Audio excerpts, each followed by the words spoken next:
साथियों नमस्कार। मैं अभी सिंह टारगेट की कमीज पर आपका बहुत बहुत स्वागत करते हैं।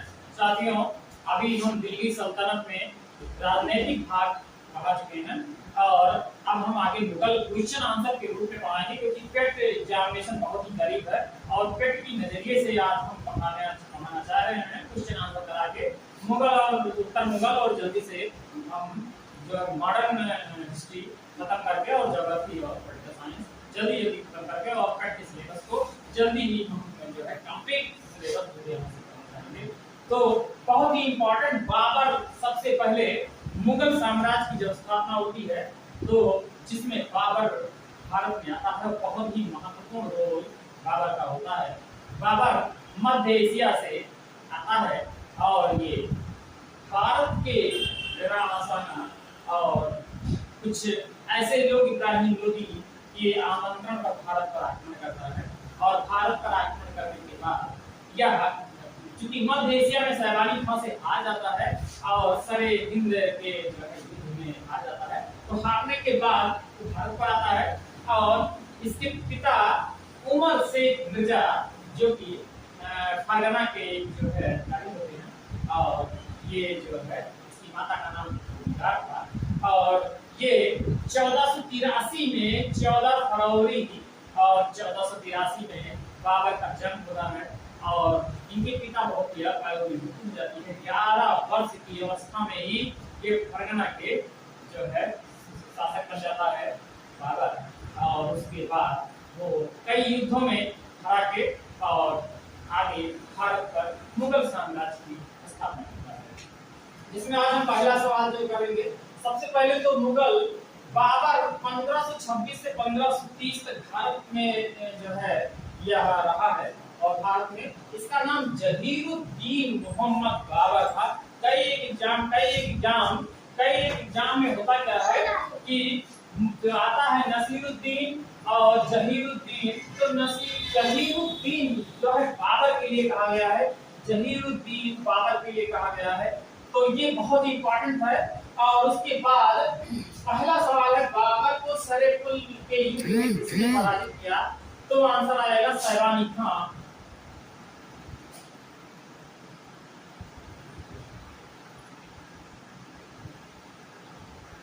इसी युद्ध में तुगलका पद्धति बहुत इंपॉर्टेंट है। दो तरीके जो है यहाँ पे, पहली बात तो सरेपुल किसके बीच में हुआ था, तो सैवानी खां और बाबर के बीच में हुआ था, और इसमें इस युद्ध में तुगलका पद्धति का जो है यूज किया गया था। और एक क्वेश्चन भी पूछा जाता है सबसे पहले किस युद्ध में तुगलका पद्धति का जो है उपयोग किया गया, तो ये सरेपुल के युद्ध में, और किसके खिलाफ हुआ था, तो सैवानी खां के खिलाफ हुआ था, और यह वहां से पराजित होता है, बाबर वहां से पराजित होता है, सैवानी खां यहाँ युद्ध में जीत जाता है, यहाँ सैवानी खां का जीत होता है। तो बाबर का जन्म कब और कहाँ हुआ था, बाबर का जन्म ट्रांसआक्सियाना 14 फरवरी 1483 में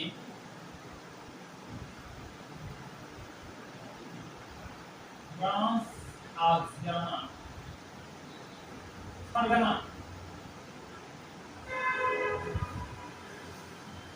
में बाबर का जन्म होता है, और उसके बाद बाबर अपने जन्म के 11 वर्ष के बाद शासन कर जाता है।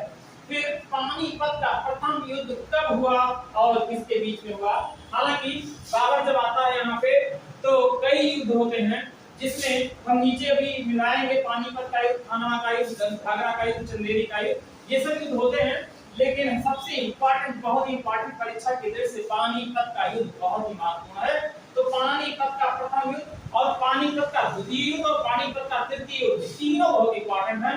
1526 में पानीपत का प्रथम युद्ध, 1556 में पानीपत का द्वितीय युद्ध और 1761 में पानीपत का तृतीय युद्ध, ये सब जो है बहुत इंपॉर्टेंट है। तो यहाँ पे बाबर के समय में प्रथम जो युद्ध होता है पानीपत का, वह 1556 में 21 अप्रैल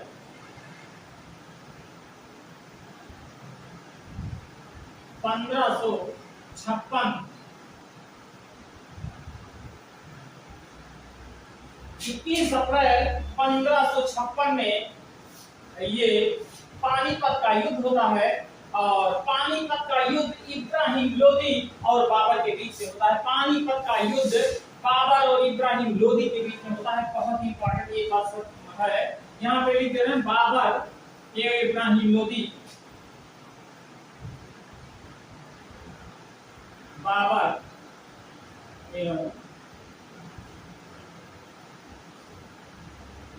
इब्राहिम लोदी और 21 अप्रैल 1556 को होता है। और पानीपत के जितने भी युद्ध हैं, ये युद्ध पूरा का पूरा साम्राज्य बदल जाएगा, एक किस्म से साम्राज्य पे अधिकार हो जाता है। तो बाबर का ये पानीपत का युद्ध बहुत इंपॉर्टेंट है। फिर अगला सवाल है, बाबर ने सर्वप्रथम बादशाह या बादशाह की उपाधि कब ली? तो बाबर ने सबसे पहले 1507 में बादशाह की उपाधि लेता है। और उसी बादशाह या बादशाह की उपाधि ये काबुल में लेता है। तो बहुत इंपॉर्टेंट ये भी लिख देते हैं 1507 में। और काबुल दोनों प्रश्न आ चुका है एग्जाम में, दोनों प्रश्न इसमें जितने भी प्रश्न हैं सबके सब एग्जाम में आ चुके हैं और सबके सब बहुत ही इंपॉर्टेंट हैं और एग्जाम की दृष्टि से। और यही प्रश्न फिर आएंगे, ये निश्चित जान लीजिए, चाहे वो पेट का परीक्षा हो या कोई बड़ा पीसीएस या सुपर टेट की परीक्षा हो या टीजीटी की परीक्षा हो, सब यही प्रश्न आएंगे। फिर बाबर ने सर्वप्रथम, ये उत्तर आ गया, बाबर ने सर्वप्रथम बादशाह या बादशाह की उपाधि 1507 और काबुल में लिया। हम एक बार करने के बाद एक बार कोई रिवीजन लेंगे। फिर बाबर ने जिहाद की घोषणा किस युद्ध में किया? तो बाबर ने जिहाद की घोषणा खानवा के युद्ध में किया था। और खानवा के युद्ध में बाबर ये राणा सांगा से हुआ था। राणा सांगा पर हरा देना है बाबर को। और राणा सांगा बहुत ही शक्तिशाली शासक होता है। राणा सांगा उस समय का सबसे शक्तिशाली शासक था। हालांकि बाबर की आत्मकथा बाबरनामा में बाबर जो 5 राज्यों का जिक्र किया था उसमें कृष्णदेव राय जो ये विजयनगर का शासक होता है, कृष्णदेव राय को सबसे शक्तिशाली शासक बताते हैं। फिर भी जो राणा सांगा था, राणा सांगा बहुत ही शक्तिशाली व्यक्ति था। और खानवा के युद्ध में हार जाता है। खानवा के युद्ध में बाबर ने जिहाद उठाया था। जिहाद का मतलब ये था कि कोई भी शराब नहीं पिएगा, अपने युद्ध में अपने प्राणों का त्याग करेगा, या तो जीतेगा या तो अपने प्राणों का त्याग कर देगा। कोई भी अपने परिवार के बीच में नहीं रहेगा, अकेला रहेगा। और बहुत सारी चीजों का, और उसने धार्मिक भी था, उसमें बहुत सारे जिहाद का जिसमें नारा दिया गया था। और लोगों को बहुत ही युद्ध के लिए बाबर ने सबको बहुत ही अच्छे ढंग से तैयार किया था। और इसी खानवा के युद्ध में राणा सांगा की हार होती है। तो बाबर ने जिहाद की घोषणा खानवा के युद्ध में किया था। खानवा के युद्ध में। और खानवा के युद्ध में किया था और राणा सांगा के बीच हुआ था। हालांकि नीचे खानवा के युद्ध 1527 में हुआ था। और बाबर ने किसे पराजित किया था? तो उत्तर में यहाँ पे उत्तर में लिख दीजिए राणा सांगा। राणा सांगा को पराजित किया था बाबर ने। और 1527 में ये युद्ध होता है। यह युद्ध एक बहुत ही महत्वपूर्ण है और जिहाद का नारा दिया गया था। इसका जो युद्ध है वो खानवा का युद्ध है। खानवा का युद्ध बहुत इंपॉर्टेंट है। उसके बाद कुछ सुमेलित करवा रहे हैं और बहुत ही ध्यान से देख लीजिए, हमेशा याद रहेगा। जैसे कि पानीपत का युद्ध 1526 कभी नहीं भूलेगा। उसके बाद खानवा का युद्ध की 1527 में जिहाद का नारा दिया था। एक साथ हम दोनों को कवर करेंगे। 1527 खानवा का युद्ध, जिहाद का नारा, राणा सांगा और बाबर के बीच में युद्ध हुआ था। फिर घाघरा का युद्ध 1529 और चंदेरी का युद्ध 1528। तो ये सुमेलित है, आपको केवल 2-3 बार ध्यान दे देना है। एक बार हम कोई रिवीजन लेके, बहुत ही इंपॉर्टेंट। बाबर का जन्म 14 फरवरी 1483 में हुआ था। और बाबर 11 वर्ष के बाद 1494 में ही वो शासक बन जाता है फरगना का। बाबर का जन्म फरगना ट्रांस ऑफ गयाना में हुआ था। बाबर के पिता का नाम उमर शेख मिर्जा था और बाबर की माता का नाम कुतुब निगार था और